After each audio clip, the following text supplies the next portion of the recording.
Thank you, Mr. Speaker. I want to state from the onset that I shall support this finance bill as a member of Finance Committee and as a member of Parliament for Baringo North. Mr. Speaker, there are puzzling events that has happened. Number one, yesterday we went close by close approving expenditure for the budget, knowing very well that this budget shall be financed through ordinary revenues and revenues that will be collected through this finance bill.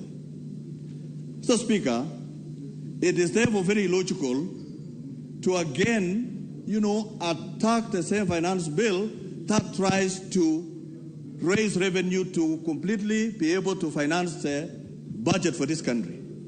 Mr. Speaker, we are all Kenyans.